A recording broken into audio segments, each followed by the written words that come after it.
we will get through this. And I believe for God's children, God's women, we're going to come out better on the other side.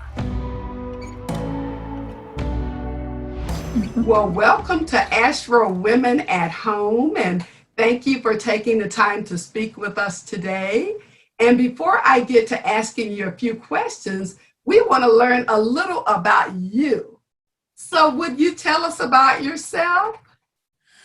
Definitely, sure. So I am Angela Nichols Young, Dr. Angela Nichols Young. I have a PhD in higher education, and I do several things. I had experience was being an educator, the opportunity to educate students for about 15 years, from K through 12. Then I went on to do some school counseling type work for about a couple of years, and went on to entrepreneurship. And so I actually still in that field for children, but I'm helping children in a more of a consulting type way and in behavioral health.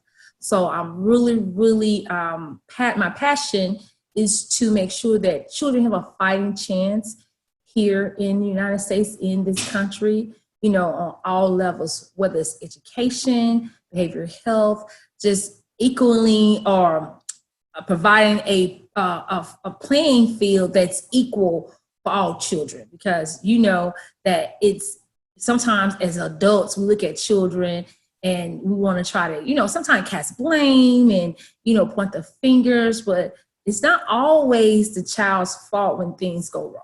And so as adults, we have to take on the responsibility to make sure and ensure that children have a fighting chance and that they have an equal chance here. So that's my passion. I am a mother of one, Miss Jadria Taylor. She's a senior in college at Southern University, and I am married to Pastor Donald Young, and he is the pastor of Mount Olive Baptist Church in Grambling, Louisiana. So he's, I don't know if you're familiar with the HBCU rivalries. Grambling and Southern is a big rivalry in the state of Louisiana. And so for us to be pastor and wife at Grambling and our daughters at Southern, we always get that constant, So that's what I do. Well, Dr. Angela, a pleasure having you. And yes, we so enjoyed those in-home rivalries, a house divided, but your house is certainly going to stand. Right, exactly. Yes, indeed. Where you wear so many hats, you're a first lady, you're an entrepreneur, you're Dr. Angela, and we're so happy to have you to come and join us today to share many pearls of wisdom. And I looked over your exceptional questionnaire and learned so much and was so inspired. One of the things that I saw that I particularly love is that you say that you are your biggest encourager. You are your biggest motivator. And I love that. Why is it important for us to encourage ourselves? And I'm glad you asked that question, because so many times, not saying that I don't have people who influence me or, inspire me, because I do, but I have goals for my life. And if I don't accomplish a goal that I set and I feel like I'm at a particular level, then I feel like I hold myself accountable. And so every day I practice encouraging myself. I'm like, Angela, you can do this. Angela, you can change the world. And so I motivate, and it comes from within, because I believe God has given all of us that little nudge, that little voice within to tell us, it's like the inner voice that to tell us that, it's more than life than, what we're selling for, or it is more than what we can do with our life. And so I just listen to the voice within. And so I motivate myself, because I don't want to have that responsibility on someone else, because if I keep my eye on somebody else, and if that person makes a mistake or they not live up to my standards, then how does it reflect me? But if I don't keep my eye on that person, that particular person, so I'm saying that's my biggest motivator, that's my biggest encourager. This person does that. I just keep my eye and focus on Angela. And I don't know if that makes sense. That makes perfect sense. And I love it. I'm going to take a page from that book for sure. Yeah. Awesome. And also, I noticed that you mentioned the word purpose. And I think purpose is just so very important. Why is it vitally important to you to have purpose and focus on that? That is such a great question, because I have been in situations, a part of my life, where I was just living day to day. And part of what I do is help women find their purpose, because if we're living, God created all of us for a purpose. We were created for a purpose to do something here in the earth. And if we don't actually find that purpose, then when we transition, then we left with whatever we should have done in that time, it is not done. And so if we live a life of purpose, then that gives me the encouragement and the motivation to get up every morning to do what God has called me to do. I don't want to go through life, day to day, just having a routine life without serving a purpose, because your purpose should be tied to your passion. Whatever, and I've learned this lesson, whatever makes you cry is your passion and your purpose. And I know for me, for children being neglected and children not getting, what they need, essentials, what they need to be successful in the world, that makes me cry. And so I know that's my purpose. And so since I know that's my purpose, everything I do, whether it's, work, family, is around that purpose. How I interact with my family, how I interact with my daughter, how I interact with the world, and how I show up is a part of my purpose, because I want to be that person who isn't an influencer, who add to the change of how children are viewed in America, and how we should, because children are our number one resources. It's not oil, it's not gas, it's really children, because that's who's going to be guiding the world. The next generation is our children. And if we don't ground and nurture and give our children the essentials that they need to be successful, and then, it's got a lot of stuff that's going to happen and transpire. So I have to live a life. My goal is to live my life with a purpose. And once you find your purpose, everything else adds to it. Oh, yes, I agree. Thank you so much for sharing that. And also for reminding us of the importance of caring for our children, because you are so right. They are indeed our future. Thank you so much. Yes. I learned one other thing that I'm particularly excited about, and that is that you are a member of the Divine Nine. Yes. Zeta Phi Beta. Yes. Z5. Yes. I love it. I love it. Yes. I too am a member of the Divine Nine. I'm a member of Alpha Kappa Alpha Sorority Incorporated. Okay. It's a pleasure. Yes. From the Divine Nine. Another sister. It's interesting. My daughter is Alpha Kappa Alpha. She's a part of the Alpha Kappa Alpha sorority as well, AKA. And so, once again, that I can share with you, when she made that decision, just like, well, Mom, I want to pledge AKA. And I'm all about sisterhood, and, because I know what sororities and fraternities do for a person. I know what it did for me and what it does for the community. And so I was like, okay. And she's like, well, it's going to be AKA. I was like, girl, who money's going to pay for that? and I was like, if that's your choice, but I'm not going to pay for that. And, and she would call home and she was like, hey, the fees are due. I was like, I'm not Jadria. I can't do that. And so she'll call back. She's like, they waiting on your check. I need you to write this check. So I ended up writing the check naturally, writing a check for. And when she was coming out, I was at the Greek store, and I felt so. I was like, oh, I cannot believe I'm actually buying pink and green paraphernalia. But it's all in love because we are sisters, and so. But I tease her, and my friends tease me. my sorority sisters tease me as well. It's like, oh, okay, that's the route. I was like, well, that's the journey. They have their own path. We're just facilitators. That's it, as mothers. You are so right, and I would behave the same. I'm waiting for my daughter, and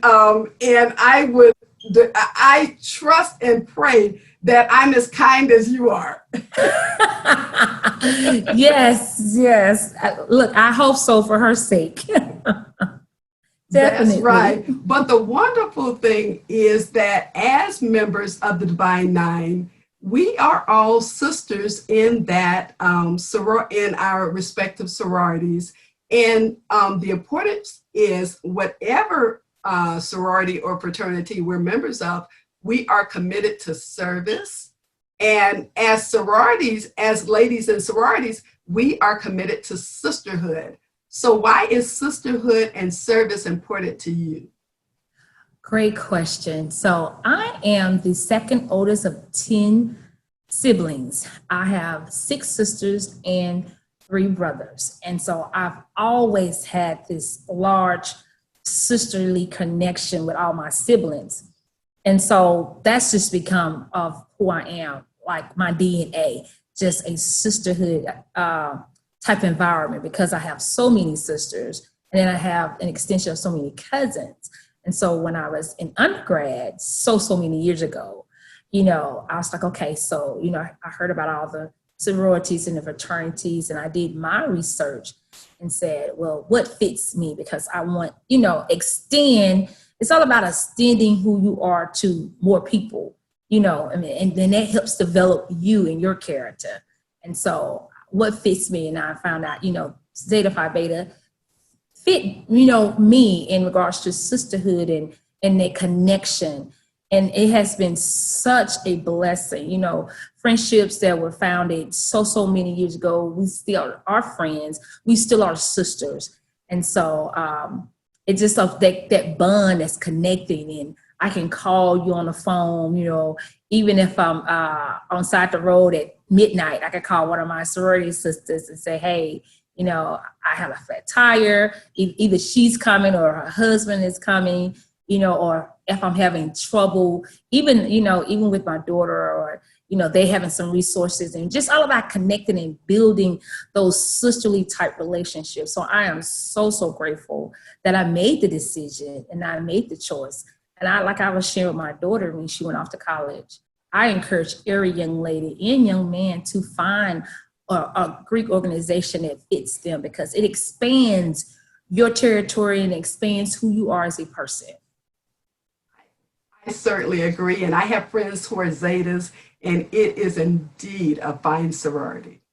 Oh, thank you. And I want to talk to you a little about the coronavirus. How has it changed your life? It has been so impactful in so many ways. When the virus first hit, it was just not having enough information to what it was, how long, how this thing was, how it spread it, what are your do's and don'ts in regards to the virus. And so here in Louisiana, when, the governor issued the stay-at-home order, and because my career and everything I do is around children, and so it caused me just to be at home, and my daughter had to come back home. And so I thought about it, and I was like, okay, what is this? We are in something very, very serious. And I start thinking and praying and asking God, how do I use this time? How do I use this time? So the virus has allowed me to reflect, do some deep reflection in regards to what I want my life to look like after this virus, what I want to contribute more in society. How do I help the people who are not as privileged. We had a lot of children here in Louisiana to go home and didn't receive any more education or any resources because they don't have Wi-Fi, they don't have broadband.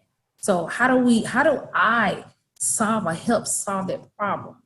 So it gave me time to just think about where I was in my life and along with my purpose and how do I want to come out of this virus. So it put a lot of things in perspective for me, of course, in my health, my family, my career, my finances, cherishing the time that we do have here on earth. And so the virus is like a reset for me. I think it's a reset for the world. I've lost some people in my life that were very, very close to me due to the virus. And so it opened my eyes that we are here for a short time. And if we don't show love and we don't show the compassion and we don't let those people who we're connected to, how much we love and appreciate them every day, there's something we need to do daily. So it has impacted me on so many different levels. It has actually, in a process, I've been becoming transformed. I'm in a transformation because of this virus. And so, it's scary. It's definitely scary. I'm, trying to just obey the laws of the land, for us going outside your home, wearing the mask and your gloves. And, we enter back into our home, me and my husband, my daughter, we strip everything down in the garage before, and then, shower, then sterilize the whole our home again. And it's taking that extra precaution to make sure we're safe. And for me as a mother and a wife, so my job is to make sure that my husband is safe and my daughter is safe and our home is always, a safe place, and that I protect, part of the protection. And I'm always, protecting my daughter and my husband and ensuring that my siblings are, doing the same thing in their homes. And so it's like an awakening, and it's like an awareness has taken place for me. And I spent a lot of time reflecting and actually spending some time with God and doing a lot of things now because I have the time, and also reflecting on my health. What can I do to make sure that I stay healthy?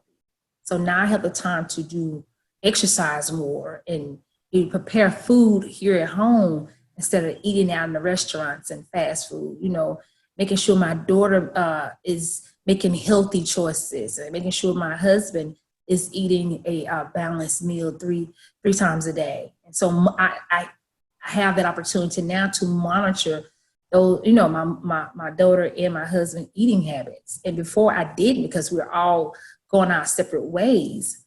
So a lot of things has transpired for me during this time. Well, it has been an adjustment for sure for all, Yes. but thank you for sharing that with me. And Lady Angela, as First Lady of your beautiful church, how are you and your husband staying connected to your church family? Well, we do it virtually, as we could only do during this time. So on Wednesday, we do Wednesday night word. It's really, really fun. It's really exciting. I get a chance to share the platform with him on Wednesdays. And actually this past Sunday, I shared Sunday morning worship with him as well because it was Mother's Day.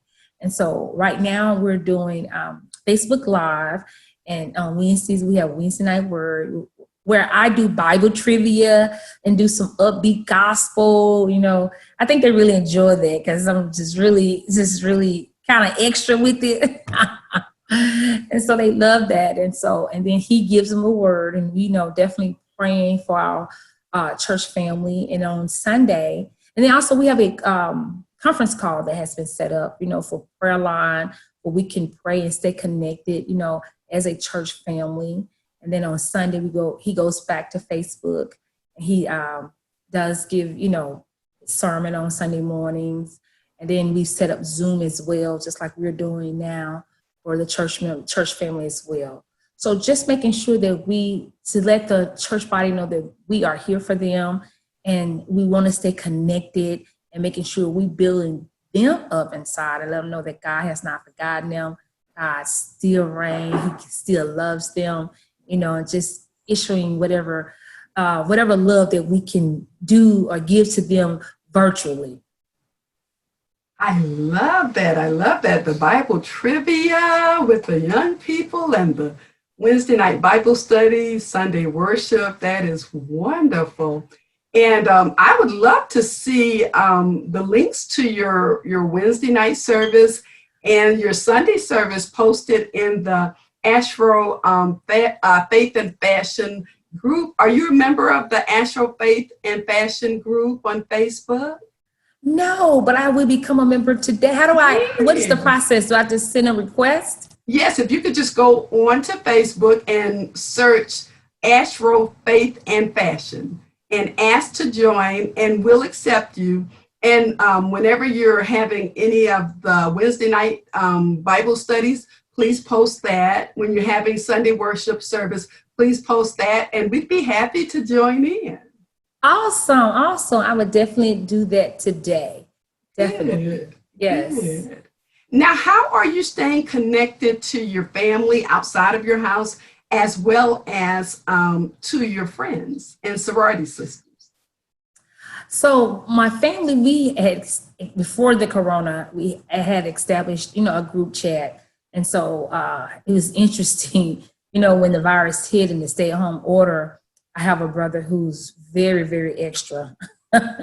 So he was saying all this like, if I don't see you anymore, I love you. And, I was like, calm down. So we had to just make sure calm him down. But we have a family group chat that we have. And also we have, we meet virtually as well and talk every day on the phone. So we definitely try to do that, just checking on everybody because we're spread it out, but making sure that, everybody is mentally healthy, because we all have families and, it's really, really key that, that our minds stay healthy as well as our body, especially during, this time because everybody's just at home and we've never experienced anything like this. The world, I've heard a lot of people say that they've never seen anything like this. Some of the great historians, it's been hundreds and hundreds of years before, when something like this of this magnitude has happened. And so it's, we know it can be challenging sometimes, but just definitely trying to stay connected to my family and my friends, calling them, checking on them to making sure that they okay, because we still need that connection. The connection is really, really so important. Just like we need the touch, we still need that connection. And so calling, we have different Facebook. I have a Facebook group I've created, Beauty World Changers, which is a lot of my friends and some of my sorority sisters are a part of, and just sending out encouragement and motivation via the Facebook group that I've created during this time. And also, in addition, I have a Zoom class that I host every Tuesday night at 7 p.m. for some of the ladies. And it just gives them the opportunity and allows me just to facilitate some things that they're going through, encouraging them to use this time wisely, to set goals. What do they want their life to look like after the corona, after we come out of the crisis? And so that's how I'm staying connected with everyone. Well, you are staying so engaged. As a first lady, you care for your husband, you care for your church family. As a member of a sorority, you're engaged in the community, and you stay engaged with your extended family. So you stay really busy. How do you find the time to take me time? Oh, so important. I love me time. So every morning I have a routine that I practice, and it helps me to stay focused. I get up and, I practice gratitude every morning, just thanking God, allowing me to see another day and just grateful for my health and my family that's safe. And then I take a morning walk, just going outside, and that helps me. I listen to my gospel, and I do that for about an hour. And I just, I'm walking, I'm listening to, the music, and I'm talking to God, during this time, and just receiving, hopefully trying to hear back, from God during this time. And then I listen to some inspirational word during this hour time. And then after all of that, I come back and shower. Then I have a room that I've created just for me. At least I try to create it just for me. My daughter, she imposes on it, but it's created just for me. So it's like an office slash, like a kind of cozy space. And so I go in there for about 30 minutes a day as well. And I have a cup of tea and I just sit. And I just sit and just thinking or not thinking. And so it just gives me that time to just be with me, myself, and not, because I know I have so many things that I'm responsible for now, the cooking, and I still do some work and connecting with people, that it just gives me some time just to be with me and to check in with Angela and say, Angela, how are you feeling today? And see if I'm okay. And so I definitely encourage the ladies to incorporate that in your everyday schedule, because it has really helped me during this time to keep focus and maintain some sense of clarity and strength and encouragement. Good for you. Good for you. It's always important to take a little time for yourself. Yes. During this pandemic, have you found yourself getting closer to any particular person or any particular group? For example, Yes. reached out to someone, for example, a older person that you feel needs that extra attention?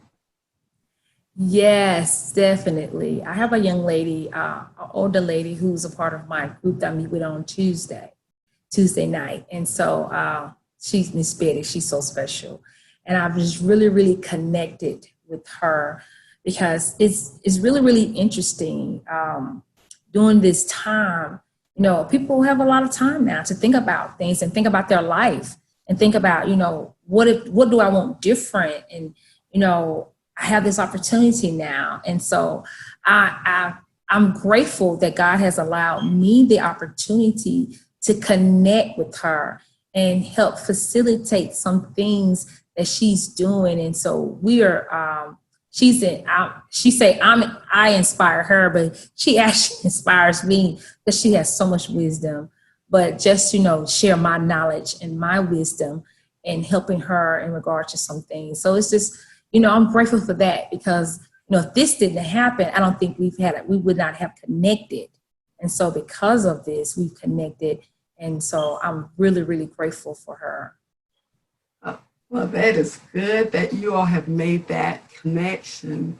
Now, since you're at home and you things are a little more quiet, as a first lady, I'm sure you and as an educator, I have to make certain that I keep that in mind. And I believe you're an entrepreneur as well.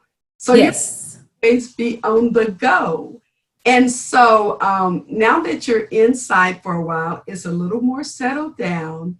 Have you started any new projects? Yes, I definitely. So when I was talking about, when I was asking God, when all this happened and transpired, how do I want to come out of this? And I felt like God was giving me the chance and the space and the time to work on several projects. And so right now I've teamed up with 2 other educators, and we are working on providing resources to students. How do we provide resources via online to students who went home without Wi-Fi, who doesn't have broadband? How do we continue to provide education resources to those students? And so we've been working and doing some research and building this platform and some software to assist with that. And so that keeps me busy, along with a second project that I'm currently working on in regards to the mental health field, because, because of Corona, we know mental health, we'll see an increase and an influx of that. And so making sure that mental health, people with behavioral health issues or problems or mental health challenges is a better word, that they stay connected as well. So I have really two major projects that I'm currently working on. And so hopefully those two projects will be launched in 2020. And it's all about just, my motto in entrepreneurship is transforming lives and changing lives. And so that's the route with those two projects. That's the whole motto for both those projects. Well, you are certainly transforming lives. Well, thank you. What do you miss about your every? What do you miss pre-coronavirus?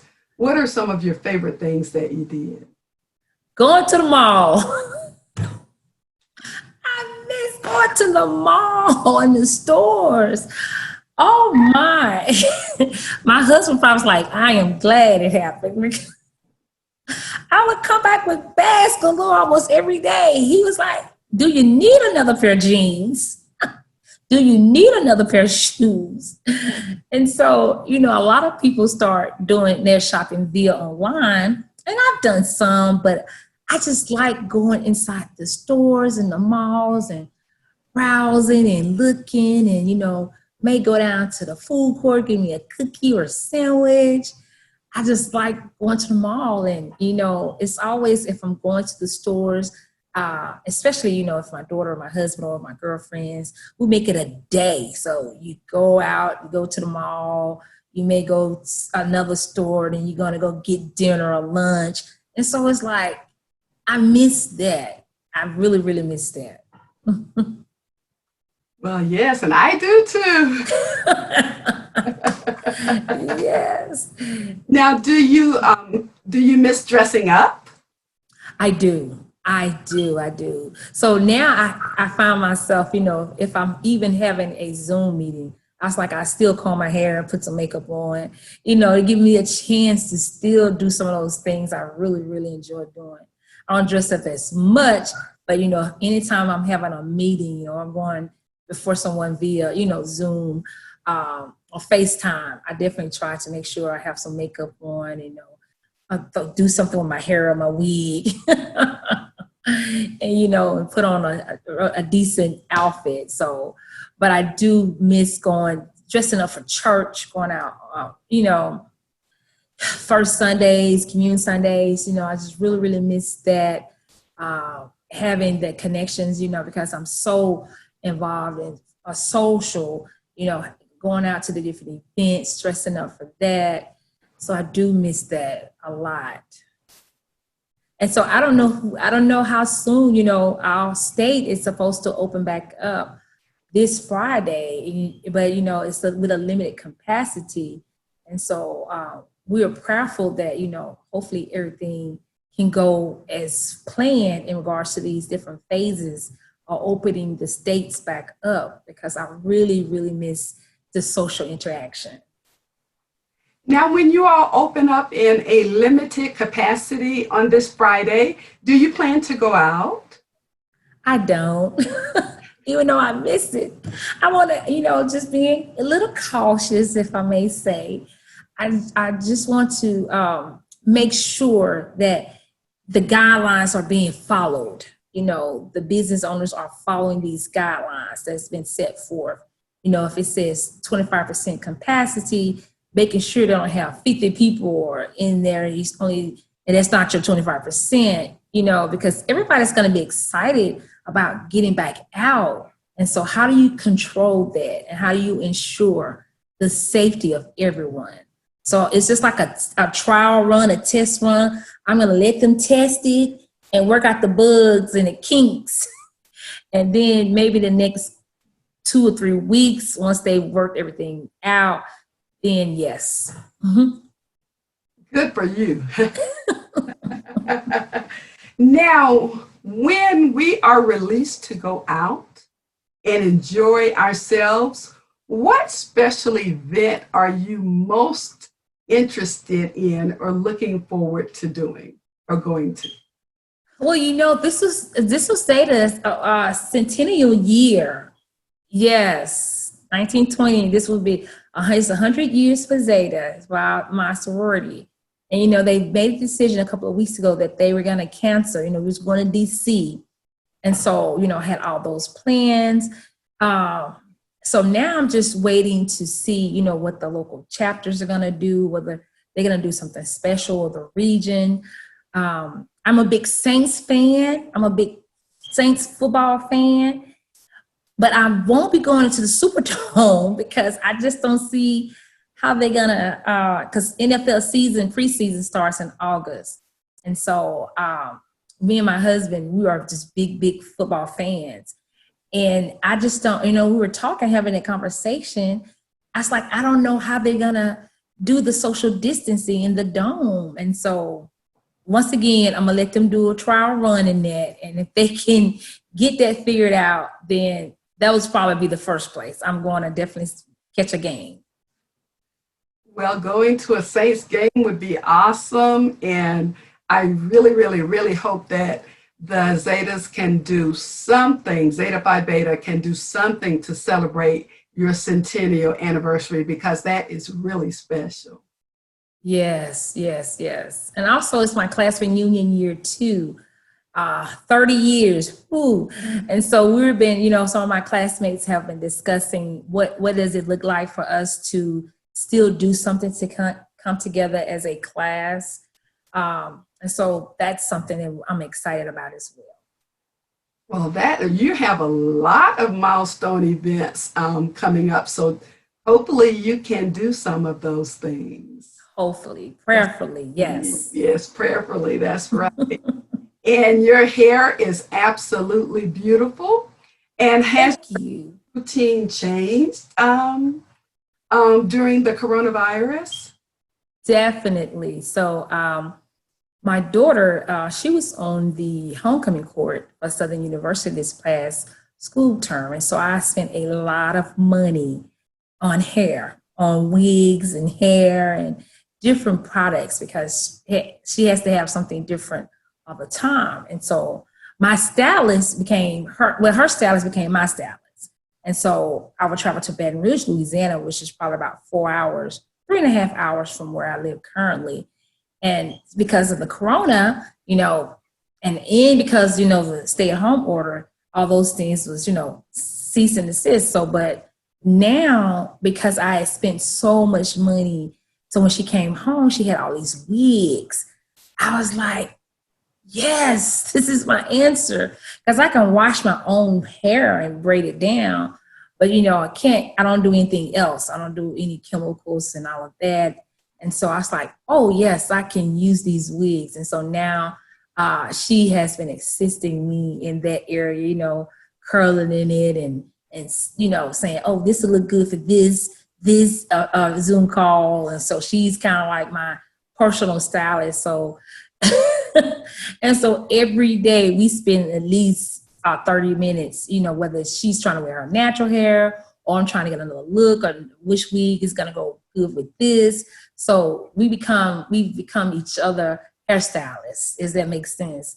And also my husband, because he has not had the opportunity to go see his barber, I've done some, home shaving stuff, trying to keep him lined and kind of cleaned. And so becoming each other's stylists here at home, which is funny. Well, it sounds like it's fun and it's definitely a great idea. And your daughter has you looking fabulous. I'm certain that you have your husband looking fabulous. My husband hasn't been to his barber either. And I just don't trust myself with trying to give him a line. Yes. Well, he was kind of nervous at first. He was like, oh, I was like, I'm good. I used to shave my dad when I was 12. He was like, that was so many years ago. I was like, I'm good. And so I did a pretty good job. I'm certain you did a great job. I'm certain you have. Yes, indeed. Now, are you trying wraps? Have you tried any head wraps or anything when you just want to relax around the house and you're not doing Zoom calls? Any head wraps or how do you go casual when you're at home? Yes, so I do have some head wraps that I've created and designed with the help of my daughter. I have all these scarves and things, and so I've done these YouTube tutorials on how to make these head wraps, really, really cute fashion type head wraps. And so if it's a Saturday, I just want to clean up or just go out in the backyard, I'll get one of the scarves and, do my head wrap. And I have some hats as well that, I find myself that's been very useful and I'll pull. So either, a head scarf or head wrap or just a regular hat. So, and I love those days. I'm really finding myself enjoying those days, but still making it really, if I'm just, going to the backyard or maybe doing some stuff out in the front yard, I do a cap or a head wrap. Wonderful, wonderful. Now, Lady Angela, as a woman of faith, what gives you hope? What gives me hope is the Word of God.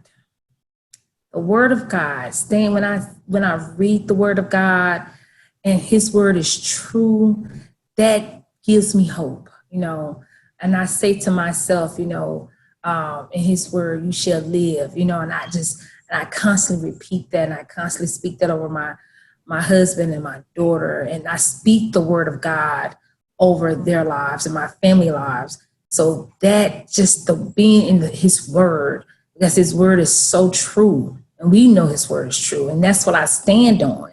And so that gives me hope that I know that God say, yeah, He knows the plans for us. Even before we enter our mother's wombs, He knew us, and so I know God is in control because He knew all about this before this even happened.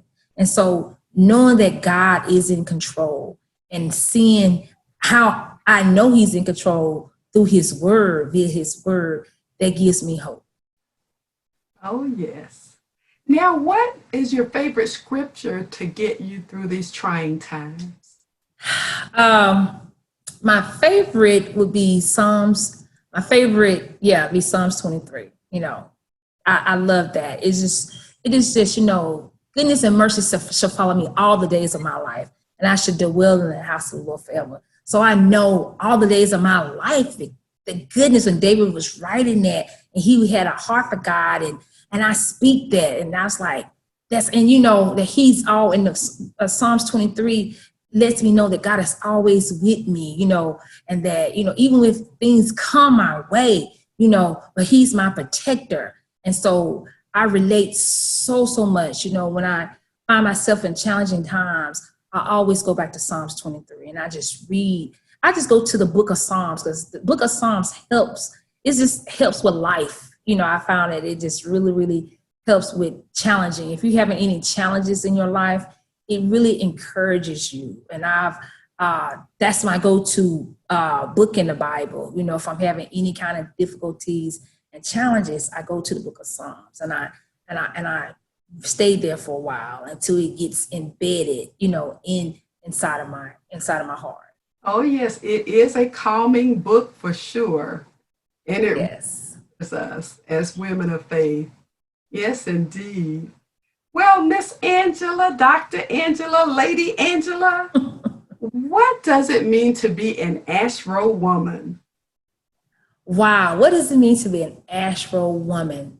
To me, it means a lady with style, a lady with class, a lady with purpose, a lady that's a gift, not just to her family, but to the community, to the world. So it represents to me a woman. When God created a woman, He created the Ashro woman, the woman that's with everything. She embodies beauty. She embodies grace. She embodies style and dignity. She's smart. She's educated. And so that's what it means. That is my meaning. Oh, and I love your meaning. Yes. And now, Lady Angela, how does an Ashro woman face adversity and challenges? So being an Ashro woman is so many challenges as what a woman is and how a woman's supposed to be a woman in today's society. And I find myself having those conversations with my daughter because of, social media, because of television shows, and because of, the music sometimes, and all those things kind of, you have to be careful and I shared this with my daughter, what you feed your spirit, because what you feed your spirit eventually comes out. You exhibit that. And so some of the challenges is that, making sure that what type of woman you want to be. And so when you know what type of woman you want to show up as, then that keeps you grounded and centered, for as you can't be swayed and pulled by television shows, by reality shows, or by social media, and by different music and different entertainers. And so those are some of the challenges, whether we're going to allow external forces determine who we show up as, or are we going to be what God says and live by that design, and live by that prescriptive, or he gives us those list of things, of who we should be. And so those are the challenges. And I know as a mother, I face those challenges with my daughter because, she's young and they are all into social media and to reality type shows. And so I have to constantly have these conversations and share with her that, that's not how really women are supposed to act. That you have to decide on, who you want to be as a woman and what type of woman you present to the world. Well, Dr. Angela, Lady Angela, you are a beautiful woman indeed. You are a first. Thank you. It has been a pleasure speaking with you. Thank you for imparting so much wisdom. And before we leave, is there anything that you'd like to say to the Ashro women out there and their families and friends to inspire them? I would just like to say, stay encouraged. Have a plan. What helps me is just I have a plan. I have goals, and that helps motivate me to get out of the bed every morning.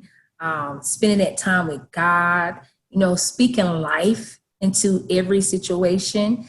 Just be careful with the words that you say and you use toward yourself as a woman and as you're in your family. And so just stay encouraged. Just know that God is in control and stay connected to God and standing on God's word. And so I would just like to share that with them, and knowing that, we will get through this. And I believe for God's children, God's women, we're going to come out better on the other side of it. Oh, that is wonderful. Thank you so much. Yes, we speak life. We choose life, and I certainly agree with you. Thank you so very much for those wonderful words of wisdom. Thank you for your kindness. Thank you for inviting us into your beautiful home. Thank you, and thank you for allowing me to speak and having this time and platform to speak. Thank you so much. It's my pleasure, and you have a wonderful day. Same to you. Bye-bye. Bye-bye.